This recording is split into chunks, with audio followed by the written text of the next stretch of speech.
This is the London Fintech Podcast, brought to you by your host, Mike Ballerman, bridging the worlds of suits and t-shirts, of finance and technology, bringing you insights, stories, and inspiration from the golden age of opportunity and innovation happening in London right now.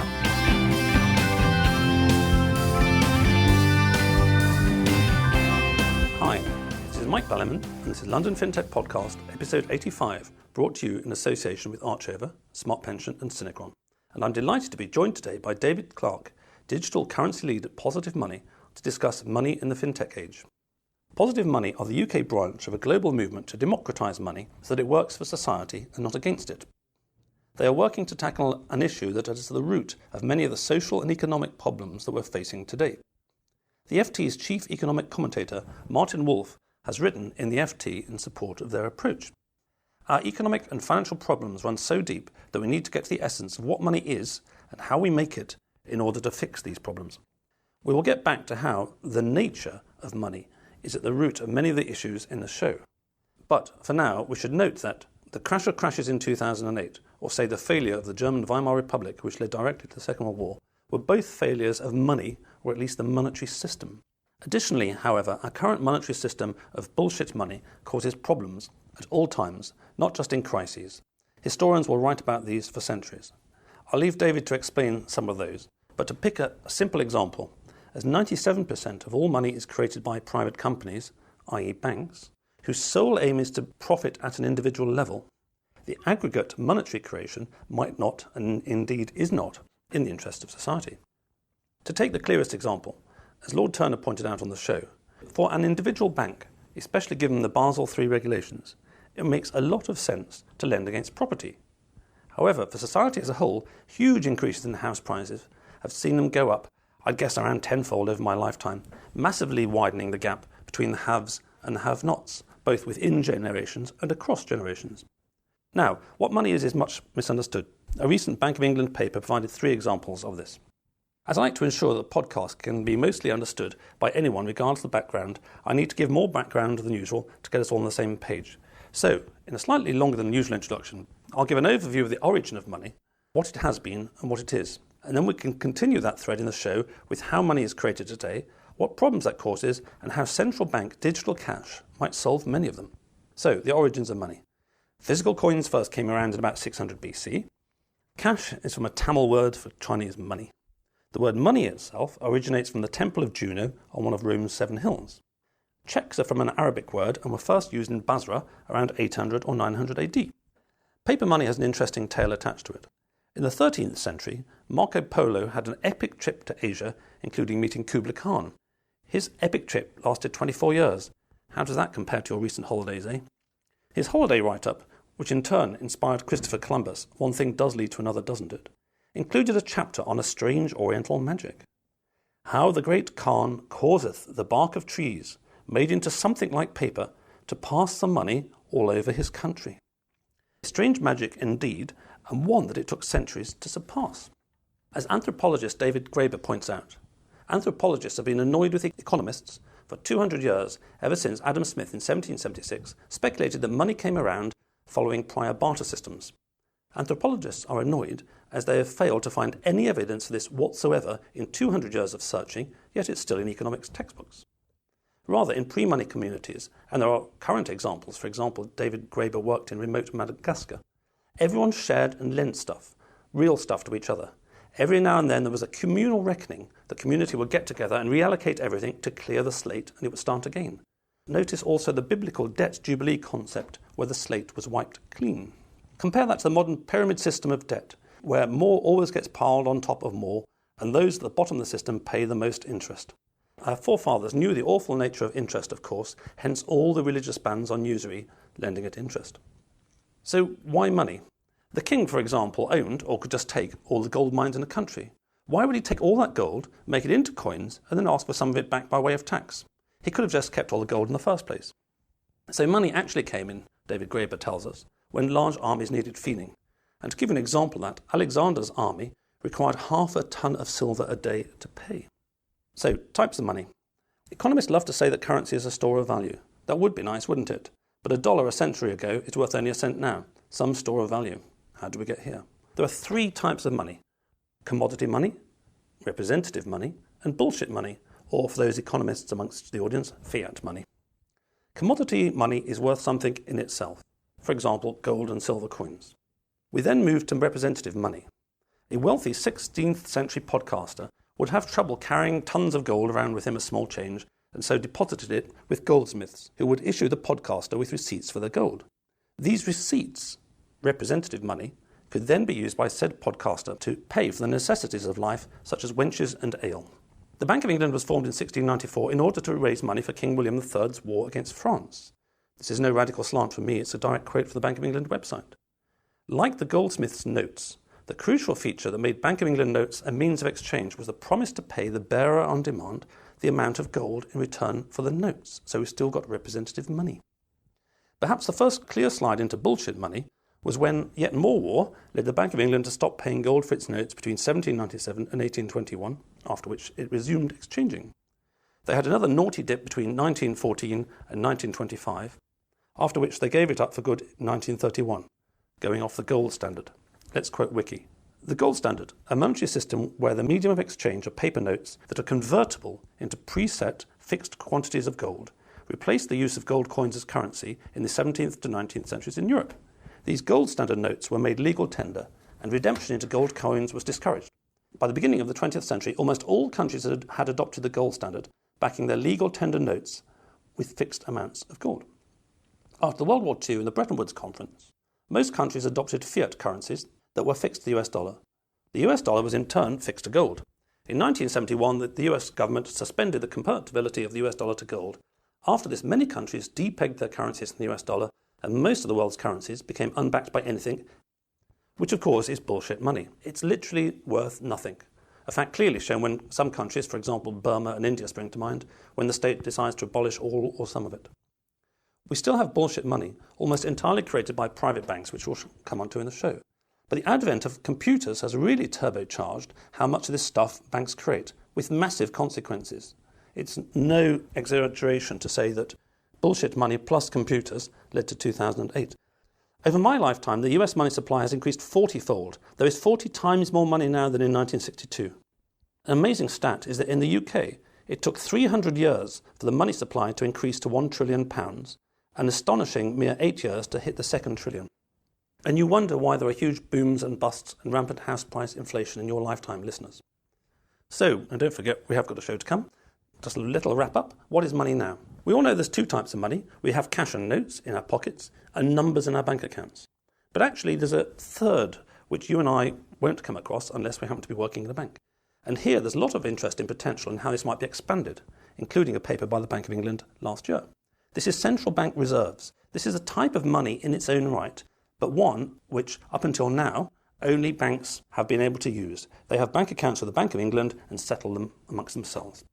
The think tank Positive Money are a real force for good in educating, reading their website clarified my thinking, and lobbying for change in all of this. And we'll come on to them as well as money. A recent survey showed that only 1 in 10 MPs know where money comes from. A phrase from the recent general election was that there are no magic money trees, but in fact there are. Positive Money's founder, Ben Dyson, is now Economic Research Lead of Digital Currencies at the Bank of England, so that's another indicator that they're absolutely thinking along the right lines. Plenty to talk about, so let's get on with the show. Hi David, thanks for joining me today, and thanks for staying awake during all that introduction. Hi mate, that was heroic. I feel like I'm twice as clever now. Well, it was particularly heroic, as of course I made it all up off the top of my head, with no notes whatsoever, which is extremely impressive. Anyway, sort of me recovering and you recovering and the listeners recovering from that 5,000 years of monetary policy in 5 seconds. You were telling me that you went to the Congo recently. So for my summer holiday, I was partly in the Virunga National Park in the eastern Congo, which is just an amazing part of the world. Africa's oldest national park. It goes from the snow-capped Ruwenzori Mountains to the Lake Kivu, and it's got lots of nature and biodiversity that doesn't exist anywhere else in the world. Also, a very interesting place to witness the evolution of money and payments. So lots of people in East Africa are using mobile money services. So that's where you can store currency on your phone and make payments, make transfers to people just using the simplest of mobile phones. Yes, it is interesting, isn't it? I mean, M-Pesa is the better known version. I don't think that's in the Congo, but it's a similar thing. And this had grown up from private sector behaviour. Individuals not being able to settle money and transfer money very easily in the early 2000s were just transferring basically credit balances on their mobile phone to each other. And many years later, this got formalised into a system. So it's often interesting where innovation comes from. And this was a very prime example of where innovation comes from people solving their own practical problems themselves, and then one day somebody commercialises it. So your career journey started by doing politics at university. And how on earth did you go from politics to becoming an expert on digital cash? I studied politics because I want to change the world. And I realised, graduating just after the financial crisis, that there's a lot that politics can do, but there's also a lot that it can't unless it challenges the fundamental ways in which our economy and our financial system work. So that led me to work for Share Action, which is another organisation in the financial reform space trying to get pension funds to invest their money more responsibly, which is how I also got involved in Positive Money. I think that basically we can't build the fair and sustainable economy we need without fundamentally reforming the financial system. I've made my mission. That's a great quote. We can't build a fair and sustainable system without changing how we're doing money.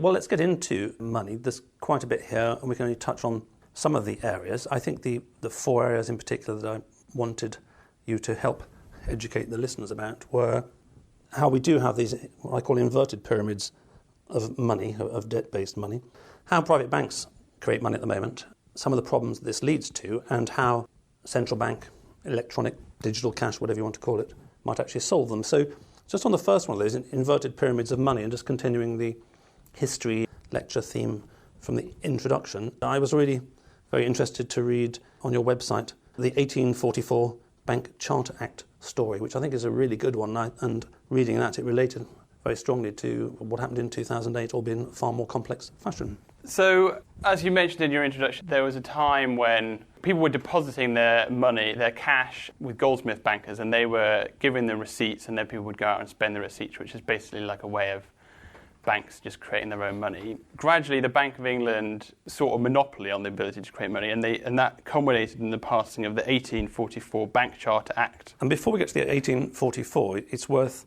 noting one of the things I didn't mention in my introduction, which is that originally your 16th century podcaster would leave his ton of gold at a goldsmith and have a receipt for his ton of gold. But goldsmiths realised that your podcaster didn't really come back for his gold, and they started doing something a little bit naughty, and that has actually exactly led to all the financial problems we face today. And the little bit naughty thing was they would issue more notes than they actually had gold in their reserves, so they would create money out of thin air in the knowledge that people didn't turn up and ask for their gold back all at once. Exactly, and people just started using the notes. So going back to this important shift from commodity money or representative money, which is a piece of paper saying there is a ton of gold in a store, this is the first example centuries ago of bullshit money. It's somebody literally starts by cheating the system and creating something which ends up being used as money, which actually is completely valueless. You know, you could have had a run on those goldsmiths in the same way you can have a run on the banks these days. And as you say, the Bank of England came along and all that kind of stuff, and lots of wars needed financing, yada, yada, yada. But by 1844, this writing out notes on stuff that didn't actually exist and this massive inverted pyramid was causing huge problems. So yeah, it was increasing the amount of money in the economy, which pushes up prices, creates financial instability, as you mentioned. So the government realised they had to take away this power that banks had created for themselves to create money and transfer it back to the Bank of England. So they passed this 1844 Bank Charter Act, which stopped the creation of paper banknotes by banks. But what they missed out was other kinds of things which can basically be used as money. So like checks, for example. So if these banks were still lending money to people, then they could create deposits in people's bank accounts, which could then be transferred, not by the use of paper banknotes, but by checks, or then later on, other kinds of transfers like electronic transfers or card payments as we have now. So The interesting thing about that is that one of the problems we have is this inverted pyramid of money, bullshit money that isn't real. This was recognised before the middle of the 19th century. Robert Peel's government tried to do something about it. And sort of with one of the ironies of history, if they'd drafted the 1844 Bank Charter Act a little better, then, well, things may have happened in the future, but that would have stopped all the problems that we see with money now. And I think I saw on your website some chap wrote to the FT in recent years suggesting that we update the 1844 Bank Charter Act. Of course, if we did that now, that would have massive repercussions on the banking sector, who would probably be busy lobbying against it. Anyway, the interesting thing about that is this inverted pyramid of money, which is going back to the goldsmiths. Your 16th century podcast is Deposit is Gold. The goldsmiths get a little bit naughty. Eventually the banks take over, private banks take over from goldsmiths, and they're busy writing out more paper notes, more paper money than actually gold exists. So what isn't always particularly well understood, and as the Bank of England pointed out, often is misunderstood, is private banks. So sometimes I've had on the podcast people say that banks are a middleman. A wealthy podcaster like me deposits their money in a bank account, and some poor 20-something like you who needs to save $1 million to buy a shoebox to live in borrows it from the bank on the other side. That's not actually how it works, the Bank of England pointed out, and without going into a sort of one or two more misunderstandings of it, I think one thing that's worth explaining fairly simply is where money comes from. We all use money all the time, but we never actually stop and think where it comes from. Or if we do, we go to the YouTube and there's a sort of 1,001 videos, all of which conflicting with each other, saying that sort of Rothschilds run the world, or the sort of the Federal Reserve is run by aliens, yada, yada, yada. But actually, it's much simpler than that, and the Bank of England has published a paper, and it's a paper that points out that in an important way many university textbooks are wrong on this, so hence all the confusion. So if we can explain it very briefly, when we say that private banks can create money, how does that actually work, David? If a bank wants to create £5 to lend to you, how does it do it? So it creates on its balance sheet both an asset and a liability. So it creates the promise to pay you £5 if you want to withdraw your money, and then in return it gets the knowledge that you're going to pay that money back at some point. But what that means is that the £5 that it creates in your bank account, it doesn't exist anywhere in the real world. It is just electronic, imaginary money, which is technically the property of your bank. Only a small proportion of that electronic money exists as cash. Most of it just exists electronically, and you can go out and pay for things. It was created out of thin air. Before electronics, so we'll have plenty of time to talk about electronic things. Let's go back a bit to the time of quill pens and a big accounting ledgers, and let's try and remove the sort of assets and liabilities phrase for the moment for those people who are not familiar. And I think to a certain extent the economics and the accounting terms hide what actually is fairly simple.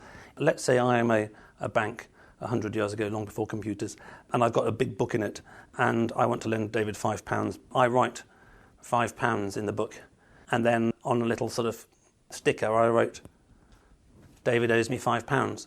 And by an accounting sleight of hand, by accounting trickery, I then call that piece of paper that I've written on it, David owes me £5, an asset. And the accountants, curiously, and this is the thing the 1844 tried to stop, the accountants, curiously, are completely happy. So this is out of the thin air. And this is no exaggeration, so that 97% of money that exists at the moment is created by private banks, and that is precisely the process. They don't use little stickers, they don't use quill pens, but as you said, they use computers, but they literally can create it out of thin air. And this leads to a number of problems because, and this is a point that Adair Turner's been making for some time and has been focused upon, which is that bank regulation around the world, and he should know as he was chairing the Basel III committee, really focused on how you look after an individual bank and what an individual bank should do to be sensible. We can discuss or not how useful that was done and how successful it is. However, the most important thing, as I said in the introduction, is that what may make sense for a private corporation may not necessarily in aggregate add up to something that makes sense for society. Let's say you've got an economy and there's 10 banks in it. They can all act perfectly rationally, totally legally, very sensibly within the rules, yet, and this is the point that's sort of at the leading edge of thinking at the moment, yet we end up with systemic crises as a result of this.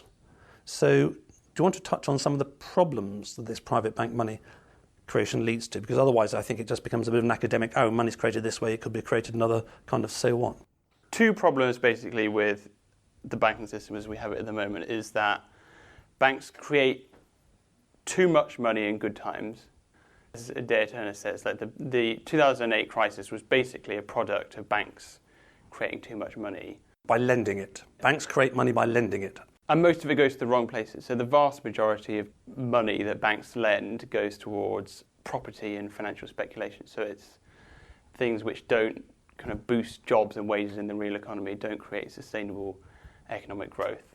And all this money going into property particularly pushes up house prices, which, as you mentioned, is like bad news for people like me who want to buy a house. Also kind of creates financial instability. And because the overall effect is to push up the value of assets, which are disproportionately owned by the wealthy, which means that it's also a big driver of inequality. So bad news on all fronts. Yes, indeed. And I don't really know how to follow that because it's very clear and it's very accurate. When you've got a system such as ours, where central banks have for some time, and this made sense, targeted retail price inflation or consumer price inflation. And I say it made sense because in the 70s, with the oil shocks, inflation was really high. So surprise, surprise, banks wanted to clamp down on that. But the huge mistake of the 21st century, of the Greenspans and Volckers and all these guys, has been not to regard asset price inflation as anything to do with them. It was far better for everybody to say, oh, look, this is a measure of our success. But what it leads to is this massive increase in inequality amongst the 50-somethings. If you did okay a little while ago and you bought a house, then the value of a house went through the roof with you not actually doing anything to it at all. If you didn't do so well in your career and you're a 50-something, then you're left far behind. And there's also this intergenerational thing, which is why folks of my age talk quite a lot about the necessity to support their kids into their 20s and after the age of 18, university fees and all this kind of stuff. And if you talk to 50-something about what it was like in the 70s, 80s, the last thing you do would ever go back to your parents again for money after the age of 18. You got a few quid for your grant, there were no university fees, and that was it. There was absolutely a mentality, a bit like little birds being pushed out of a nest, that you were supposed to fly then, and it's your responsibility to flap the wings. But these days, it just doesn't work like that. And the preoccupation of 50-something parents is how to get their kids going on the ladder. And again, those kids fortunate enough to be born into parents who are fortunate enough to get on the ladder may at some point have their parents keel over and inherit a house or two. But those that haven't, they're absolutely stuffed. And, this kind of pyramiding can go on as much as you like. So the euro, we keep spending, or Europe keeps spending, vast sums of money to prop up the euro. And I'm reminded time and time again of a Native American saying, which is that the white man is the only man who steals from his grandchildren to feed himself. And that's actually what's happening at the moment. As I think an unintended consequence of the monetary system and these sort of pyramids of money, and I say an unintended consequence, but it's one that's kept going by politicians because, having been around in this house price boom, politicians love seeing house prices go up because the electorate feels wealthy because they say, oh, we've got all this sort of money now because we've got more and blah, blah, blah, blah, and they vote the same politicians in who push it up. And exactly what we saw after 2008, ways of trying to keep the house prices going up. So this is very dangerous. I think the other thing is that it does touch the whole thing in the economy, but I like your focus, David, on house prices and inequality. And as a number of people have been spotting, it's all very well the 0.01% getting infinitely wealthy, but sooner or later the dispossessed burn their houses down. We've seen that time and time again in history. So that's all kind of the bad news about where we are. And I'd heard of Positive Money a few years ago, and you guys had some interesting proposals about how money should be reformed. And I thought, that makes sense. If there was a sort of a referendum tomorrow, I'd vote for these guys. But I couldn't actually see any way that actually the whole system of creating money would be turned upside down overnight. It's a bit like everybody suddenly starts driving on a different side of the road. But the interesting thing is 2016, and very much associated with the Fintech revolution, the Bank of England produced a paper on central bank digital cash, which is an expansion of this category that we don't know about as average members of the public, this third type of money which does exist. And I think that does open the door into a gradual change of the system. And as I said in the introduction, you're the expert on central bank digital cash. So maybe you'd like to give us a little bit of a background to that. So we're seeing this complete evolution of money and payments. There's all kinds of different new ways to pay for things and that technology is bringing about. So there's digital currencies, mobile payments, innovations like contactless cards are gaining popularity. Cash is going to become, for the first time in history, not the most popular way to pay for things. But this raises big questions about who has control over this fundamental function of our financial system and who has access to it. So the move to electronic payments means that more and more we're relying on private financial institutions to access our money, whereas notes and coins, physical cash, are created under the Bank of England supervision. As we've said, the money in your bank account is technically the property of your bank and is created out of thin air. So, but leaving the payment system in the hands of these big banks means that we're all at risk from their risky lending activities, and banks have to be propped up by the taxpayer to make sure they're protected if the whole system collapses. So we want to take advantage of this new technology to take back control of our payment system in the public interest. And we're proposing that the Bank of England issues its own version of electronic cash, a central bank digital currency, where just like with normal notes and coins, you'd be able to store your money, send and receive payments without using a bank account. And there's a lot to unpick in there. So just to reiterate the point, because it won't be familiar, and I want to run this home so it will be by the end of the show. In terms of money, there are three types of money at the moment. There's the cash notes we're all familiar with, there's the numbers in our bank accounts, and there's this central bank money, which we're less familiar with. Now, getting back to your point in a second, the Bank of England has actually recently created, I think, is it £500 billion more central bank money.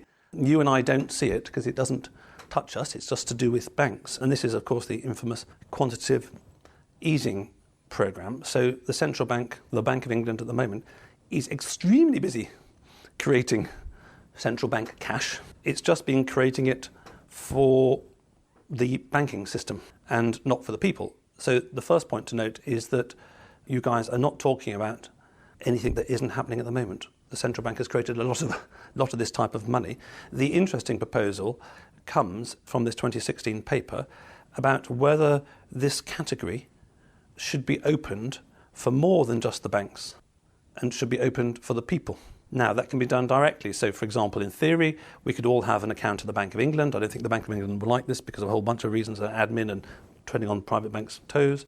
And if we all had an account with the Bank of England, then the settlements you talk about could be extremely radical in that, you and I sort of touch our phones together and our bank accounts have changed at the Bank of England. Or it could be done by the private banks.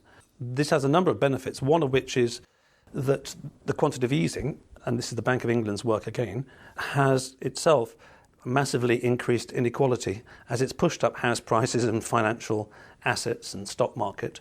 The Bank of England created £500 billion of money, which went basically into the financial system, and as well, I've forgotten the numbers now, 1% own 99% of the assets or whatever, some huge number like that, it's gone to them. So if we do this digital cash, there's not just the advantages you're talking about, but there's the possibility of doing what Keynes suggested was a possibility in the 30s, and what Adair Turner has been going around lecturing for years and years on his book about, which is the helicopter money, which is a version of this quantitative easing, which listeners can now understand as just creating more central bank money, where it just goes directly to the people rather than the banks, when the central bank, acting in the good of the overall economy, not trying to make a profit itself, stimulates the economy not by stimulating the financial system, which is what's happened in the last 10 years. So one of the potential advantages of having a central bank digital currency system is that you could guarantee everybody the right to have an account directly at the Bank of England. It wouldn't be administered by the Bank of England, so it's not like the Bank of England is going to start, opening up like shops on the high street, but it would be administered by agents, a digital cash account provider that might be the existing banks we have at the moment, or it might be new technology firms, mobile phone companies, for example. As you point out, one potential advantage of that is that it would provide the Bank of England with a way of giving people central bank money directly, which could be a new form of monetary policy. People call it helicopter money. If you want to stimulate the economy, you could just inject £1,000 directly into everybody's digital cash account. They'd go out and spend it, and it would boost the economy. Exactly, and that would boost the economy directly. It would make everybody in the country equally £1,000 wealthier, regardless of where they're coming from. and it wouldn't have this problem of boosting the financial assets. So there are a number of implementation issues around this, of course, and I'm absolutely not going to take the technology-led stuff back. Oh, it's a blockchain! That's a type of technology in terms of how the Bank of England implements its spreadsheets, as it were, and bank spreadsheets and our spreadsheets. That's a detail. In terms of something that one hears about, and the Bank of England said in its own paper, there's a privacy concern is one of the concerns. The more that the state gets totalitarian, the more I become libertarian, which is that cash has great benefits, and in a world of increasing surveillance of everything, do I really want the Bank of England, the state, to know that I spent £5 at Monmouth this morning and absolutely everything I ever do? Privacy is really important when designing this system. I think it's important to remember that at the moment, when the payment system is in the hands of a few big private institutions, there's massive privacy concerns about the collection and selling of data.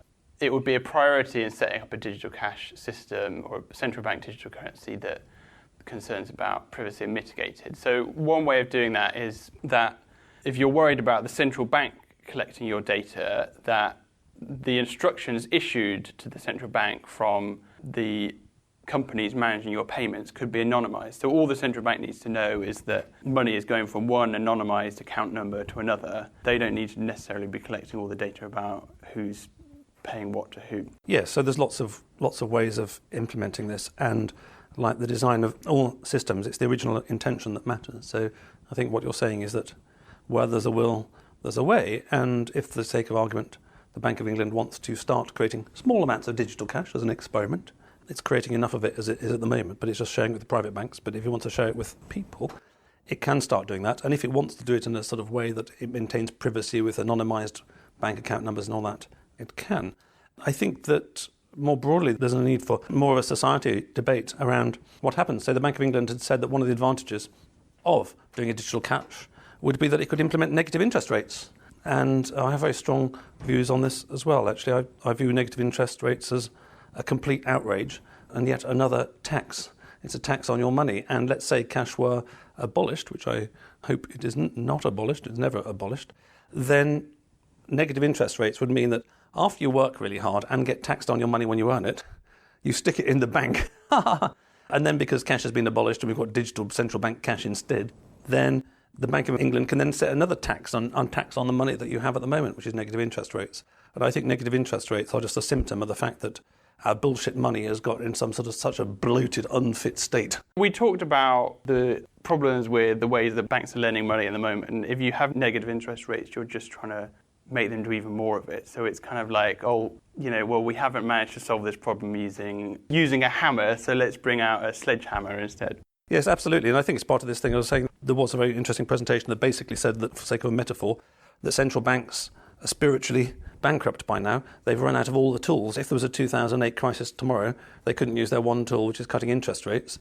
And it really is more of the same about cutting negative ones. But anyway, so that's one of the challenges around this central bank cash. I think that is obviated to the extent that we would develop a monetary system which is numbers in bank accounts are money, central bank cash via somehow is money, but also cash and notes still exists, because then we could just sort of sit on a pile of notes and not actually use them. Or in practice, I suspect what would happen if they tried to implement that is your 21st century podcaster would go around and get a ton of gold and just deposit it at a goldsmith. And actually history would actually come full circle, because for the sake of argument, just to make this completely obvious, let's say the economy gets more sort of Japanese in terms of deflation for 30 years and interest rates are minus 10%. I'll take my money out and I'll stick it with a goldsmith, because at least the gold goes back to commodity money itself. So it's really just the challenge around the system. And I think one of the things that I quite liked, it's a point that's been discussed around helicopter money, is a parallel between how Iceland and America handled the 2008 crisis. In that, roughly speaking, in America, they gave the banks lots of money to float them and they bankrupted the people, whereas in Iceland, they bankrupted the banks and looked after the people. And it's a very strange state of abstraction that we live in at the moment, which I think is caused by our frontal cortex taking abstractions as reality, in that, in human being terms, all there are, quotes, unquotes, on the planet, forgetting the animals, is people. They're just individuals. You look outside, they're walking down the street as individuals. But society is not structured around those individuals. It's structured around these very abstract things called corporations, and we all take them for real. As I say, because of our frontal cortex, we can take what is abstract as real. But again, going back to the deep roots of these things, there is an extent to which we need to think a little bit more like Iceland in terms of be thinking first of the people, and then secondly, these abstract collectives that they sort of people go into and go out of. And it doesn't matter whether it's BP or HSBC or anything like that. We have got it orientated around that. So we've talked about a lot of stuff here, and I think the interesting thing is this chink in the armour, is this potential way forward. I gave a long history preamble at the beginning, really to point out that, in a way, nothing is new under the sun. It was pyramid of debt and bullshit money in some very complicated fashions, all, this CDO squared and all that. It's just bullshit stuff that led to 2008 crisis. As you've said, in terms of the real world, i.e. people you see walking down the road, some of those people are screwed by virtue of their parents or their age, which pains me no end. If we keep going down the current system, we are exacerbating that. That's what the Bank of England has said about its own QE programme. We're exacerbating this. Coming back to what you said about starting off by having done politics at university, I absolutely buy your personal journey here, which is that we need some pretty radical change with fintechy stuff and with central banks looking at this and scratching their head. And there are some very clever people in there. As I mentioned at the beginning, Ben, who founded Positive Money, is now the chief advisor in there. So actually, a lot of this thinking is really going on at the moment. And as Lord Turner said when he was on the show some time ago, it's really important that the thinking gets worked out, that enough people understand it. So then it's, as it were, it's a buffet laid out that politicians or policymakers can pick up at the next time. All of Mervyn King, last Governor of the Bank of England, Lord Turner, last head of the FSA, and the likes of John Kay, senior economic commentator at the FT, all of these three think that the 2008 crisis will happen again.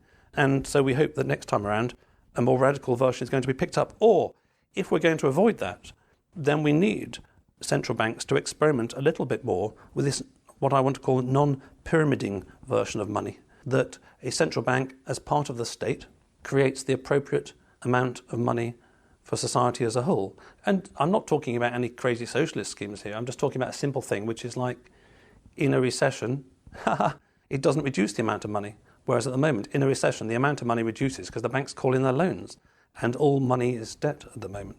So we've covered quite a lot, David. Before we wrap up a little bit about Positive Money, I'd like to thank all the listeners out there. I hope you haven't needed too many paracetamol to get through this episode, and I hope it's given you plenty to think about. We couldn't possibly touch on all the stuff here, but I wanted to give you a little bit of a taste of what's out there and things that you might be interested in. In particular, Positive Money. I've got some very short YouTubes, about 5 minutes each, which are very authoritative and very simple and very clear about how money is created. So I'd really recommend that you check those out. I'd also like to thank my brand partners for the podcast, Archover, secure peer-to-peer business lending, connecting businesses requiring finance with investors seeking a secure and favourable return of up to 9% per annum. Smart Pension, who are fast, secure and free. Check out their UK workplace pensions at autoenrolment.co.uk. Synechron, digital, business consulting and technology services for top-tier FS. From start-up to 7,000 people, 18 countries and $400 million of revenue. So, David, before we wrap up with Positive Money and where you are and what you're going and how folks can get involved, in a very technical topic like this, maybe I can bring it back to your career journey, and you're saying that your motivation post-university was to try and change the world for the better, abstracting from all the complicated stuff. What are you trying to do here with your sort of work in digital cash? What's your pipe dream about, what it would lead to? If you were the butterfly's wings, your work here, what would the outcome be? I think that we're at this really crucial moment in the evolution of money and payments where we can either go one way, which is increasingly just giving up our control of the payment system to financial private institutions which exclude people, which provide us with a poor service, which require taxpayer funding to get bailed out and to protect our deposits. Or we can design a system which helps to support a more fair and sustainable economy. I think that part of that is through the bank having a central bank digital currency, which everybody is guaranteed the right to use, is free to use, our money is safe, and it can be much more competitive, like we can have many more new participants in the system, which can give people a better deal. So I think this is an opportunity we've got to seize, and that's what our work at Positive Money is about. Excellent. Well, I really buy into that, and I entirely agree that if we keep going along the same lines of just sort of bloating in more inverted pyramids on more inverted pyramids and continuing regardless, then we will...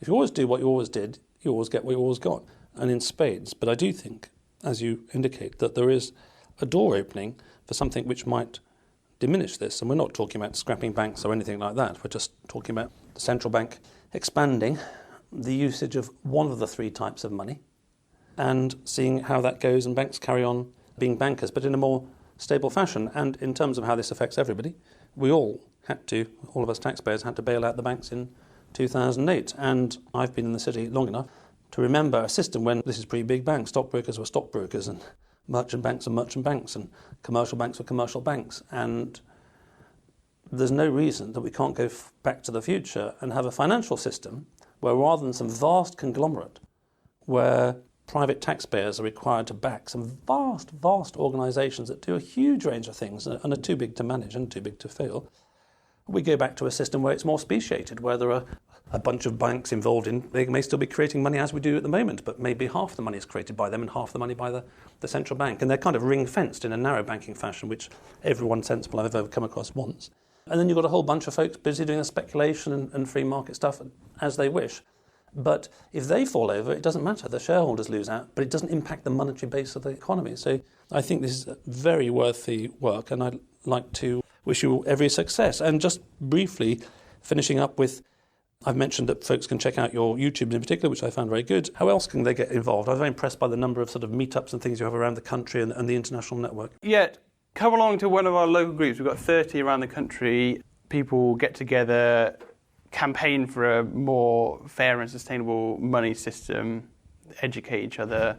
Go on our website, positivemoney.org. You can sign up to our mailing list, regularly get in touch with ways that you can campaign. And join our movement. We've got 50,000 people around the world, the international movement for money reform. And this is 24 countries. So this is quite a big thing that's going on at the moment, and it dovetails very well with the Fintech world and thinking about currencies afresh. And it may well be that things like Bitcoin end up being two things. One, a sort of very interesting computer science experiment, which students will have to read about in 50 years' time. But the second, actually, prompting central banks to think outside the sort of box they've been thinking in for centuries and have a little bit of that for themselves. And I'm particularly impressed by your personal motivation. We read all this crap online about millennials non-stop and the me generation, narcissism and all that kind of stuff. And there's so much of this sort of identity politics and lumping everybody in boxes, which I really despise. But you're a prime example of where all this millennial stuff is a load of crap, in that you've so far devoted yourself to trying to make the world a better place, which is a very noble thing, and I hope you succeed. But even if you don't succeed, by the time you're my age or twice my age, you can sit in your rocking chair thinking that you did your best, which is a very worthwhile aim. So I wish you every success and positive money, and suggest that listeners keep their ears pricked up for central bank digital cash, and maybe they've learned a little bit more about it, or at least whetted their curiosity. So thank you very much for that, David. Thanks, Mike. Pleasure. Thanks for listening. If you have consulting, advisory/non-exec or media needs in the FS or Fintech space, get in touch with me at mike@londonfintechpodcast.com.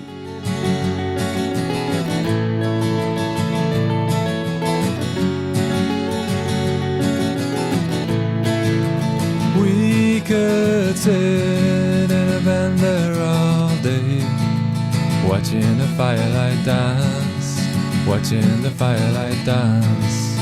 We could walk in the mountains before dawn, watching a happy moonrise, watching a happy moonrise.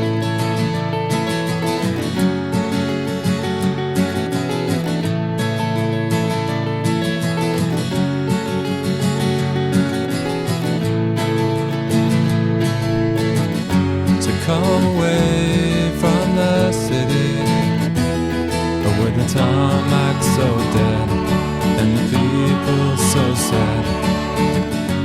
Come away from the city, with the faces so grey, with the pain of the everyday.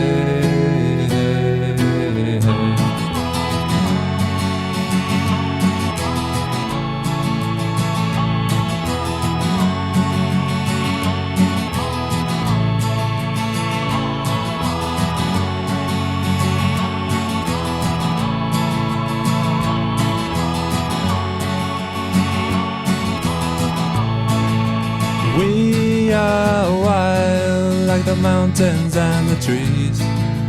Can you see what I mean? Can you see what I mean? We fade in between the earth and the sky. Kiss the city goodbye. Wave the city goodbye.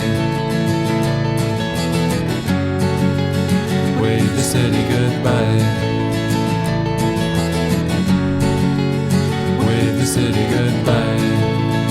Watch the firelight dance with me. Watch the firelight dance with me. Watch the firelight dance with me. Watch the firelight dance with me. Watch the firelight dance with me. Watch the firelight dance with me. Watch the firelight dance with me. Watch the firelight dance.